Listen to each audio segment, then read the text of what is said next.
Bueno, transitemos sobre el sector inmobiliario en el día de hoy, porque nos acompaña Carlos Alberto González, presidente de la Cámara Inmobiliaria de Venezuela. Nos ha acompañado en otras ocasiones y vale la pena, Carlos Alberto, y gracias por venir, un poquito a hacer balance, ¿no? Siempre lo hacemos con los sectores, cada cierto tiempo, cómo están las cosas. Por supuesto que debilitado, frágil, en franca declinación el mercado inmobiliario venezolano, pero en este momento que conversamos, ¿cómo se ven las cosas?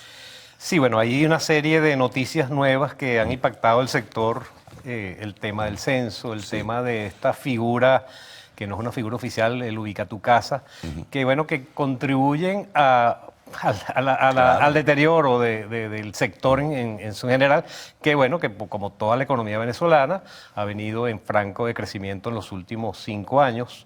Nuestros precios se han deteriorado alrededor de un 60, un 70% en promedio.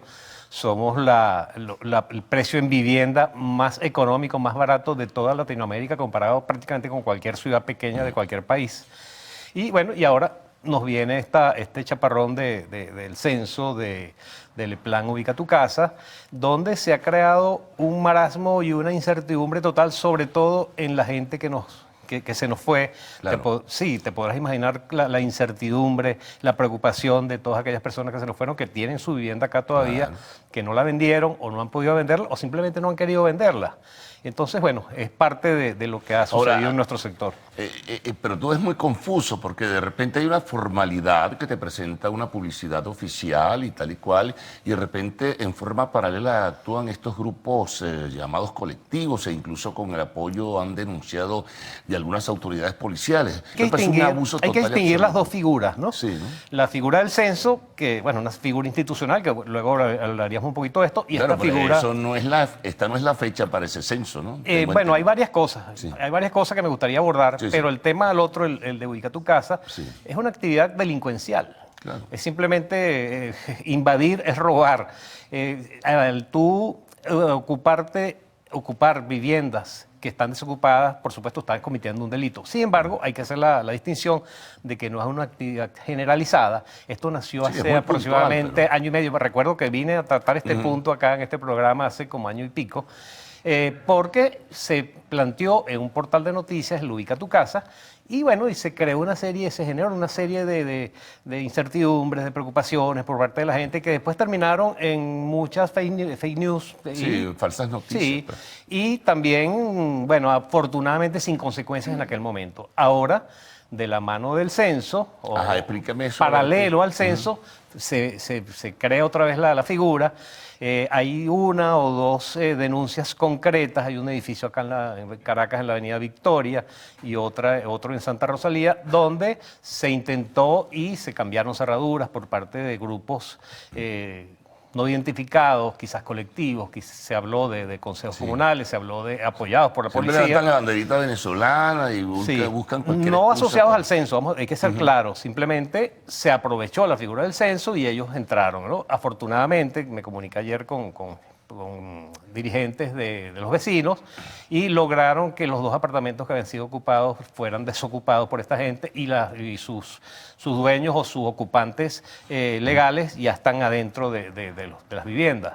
Esto, bueno, prendió las alarmas porque, bueno, es una situación... También emblemático fue el caso que se denunció por prensa de un edificio bicentenario, creo, en la avenida... Ese es el que estoy refiriendo, Ajá, cuatricentenario. Ajá. Se trata de un edificio de vieja data, Cuatricentenario, sí. donde Nueva vive, Granada, creo. en Por ahí. la avenida Victoria, La avenida Victoria, donde esa, ok. vive personas que, bueno, alquiladas, arrendadas de hace 30 o 40 años. Y bueno, y tienen un derecho como arrendatarios. Claro. Porque, bueno, si alguien decide irse del país, tiene todo el derecho del mundo a cerrar su apartamento e irse. O dejar un hermano que lo cuide. Eso es perfectamente legal. Lo que es ilegal es que alguien te lo ocupe. Claro. Entonces, eso es por un lado el Ubica tu Casa y por el otro lado la figura del censo. La figura del censo es una figura institucional. El primer censo se hizo en el año 1873, se ha venido haciendo cada 10 años y ahora toca hacerlo el año 2020. El ministro de Planificación, Menéndez, habló de 2 etapas. Una etapa que ya comenzó de contaje, empleo esas palabras, contaje de viviendas, y otra etapa que se hará después, que es el censo propiamente dicho. Y ahora nosotros decimos... Ahora, despropósito? ¿Tienes alguna ¿Para información? qué contar las casas si las casas están contadas? ¿Por qué no utilizar la base de datos de nuestras alcaldías, la base de catastro, que es una base confiable? ¿Y por qué no fortalecer esa información? Esa es una primera preocupación. Y luego la manera de hacerlo. Fíjate, hay una normativa, hay un reglamento de la ley del ejercicio público estadístico, que es lo que ampara el censo y cualquier estadística que se haga en el país. Y en su artículo 3 prevé varios principios: confiabilidad, transparencia, comparabilidad y neutralidad. Año 2009, no estamos hablando del siglo pasado, año 2009 esta ley, y el secreto estadístico. Eso lo contempla esta ley. Tú te pones a revisar los 4 principios y esto que quiere hacer el ministro no cumple con ninguno de los principios. ¿Cómo vas tú a confiarle tus datos a integrantes de un partido político? ¿Cómo vas a creer tú que esa información va a ser neutral? Es realmente lo que está dañando una figura por demás. Vamos a hacer una pausa, Carlos Alberto. Conversamos con Carlos Alberto González, presidente de la Cámara Inmobiliaria de Venezuela.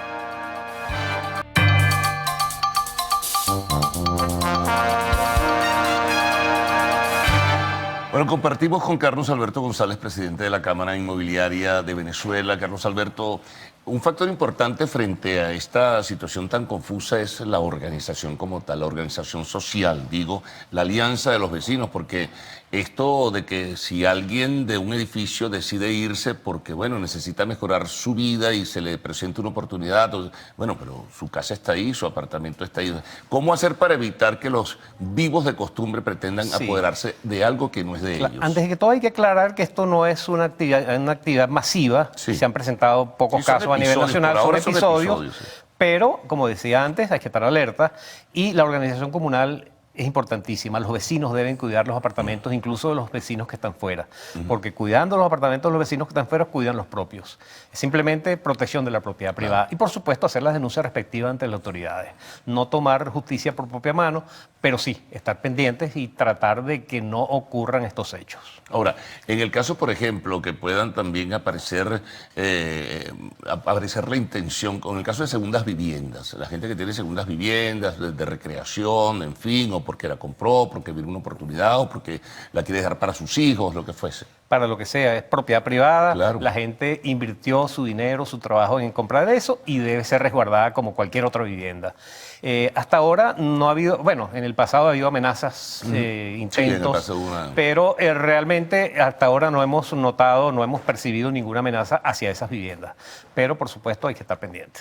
Sí, y esperar el desarrollo de este episodio también del censo, ¿no? Del censo, sí, es lamentable que se provoque esta situación, que se anteponga la desconfianza y la política en una actividad que antes hacían los estudiantes universitarios debidamente identificados, cumpliendo el principio de transparencia, y ahora se va a invertir una cantidad enorme porque el censo cuesta mucho dinero en una etapa del país donde hay una precariedad tan grande y los resultados no van a ser confiables, porque la gente no va a dar la información confiable que se requiere para una actividad como esta, una actividad tan importante, porque el censo marca las pautas de las políticas públicas. Claro, y hay una enorme desconfianza, bueno, porque hay razones también para que la gente tenga desconfianza Definitivamente. y no ofrecerle información. Sí, y no es que nosotros estamos haciendo un llamado a rechazar el censo, todo lo contrario, el censo es una actividad que hace falta, pero ¿por qué no hacerlo bien? ¿Por qué no hacerlo como siempre se hacía? ¿Por qué simplemente no aceptar los principios que la misma normativa que este mismo gobierno implantó, y de hecho unos principios totalmente aceptables y que compartimos? Claro, lo que pasa es que mucha gente, y me lo han comentado, lo que siente es como que si se le estuviera hostigando, sienten que fuera como una amenaza. Entonces eso también siempre multiplica la desconfianza. Por supuesto, y al no haber confianza, no hay confiabilidad de los datos. Los datos que se obtienen no son confiables, no son para nada certeros. Ahora, vamos un poquito al sector inmobiliario, ¿no? Que ese es otro calvario que se está viviendo. La situación en este momento sigue siendo más o menos la misma. Sigue siendo más o menos la misma a nivel de venta primaria de lo que nosotros construimos, en lo que nosotros promovemos, prácticamente ha desaparecido. No hay construcción nueva de vivienda, sobre todo. Lo que vemos aquí en Caracas, en algunas zonas, en materia de oficinas, es otra cosa. Pero en materia de vivienda, que creo que es lo más importante, no hay construcciones nuevas. Prácticamente estamos tendiendo a cero en la construcción de viviendas nuevas. Bueno, por las razones que sabemos, no hay financiamiento, no hay la pobreza generalizada de la población, la hiperinflación, todo eso ha contribuido. Entonces el mercado descansa sobre el mercado secundario. No es que el mercado inmobiliario ha desaparecido, no, todo lo contrario. El mercado secundario se mantiene, los niveles de operaciones han bajado en número y en monto, pero el mercado sigue vivo.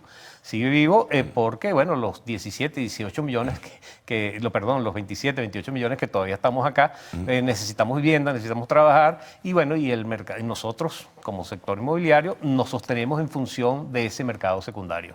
Claro. Ahora fíjate, ya que mencionabas el tema del acceso al crédito, bueno, con este tema también adicional del encaje legal, sin embargo, corre un rumor que es inquietante sobre la posibilidad de elevar tasas de interés para créditos comerciales, ¿verdad? En términos generales, pero digamos apegado a lo que es la tasa oficial del mercado cambiario. No es exactamente así. Explícanos es parecido a eso.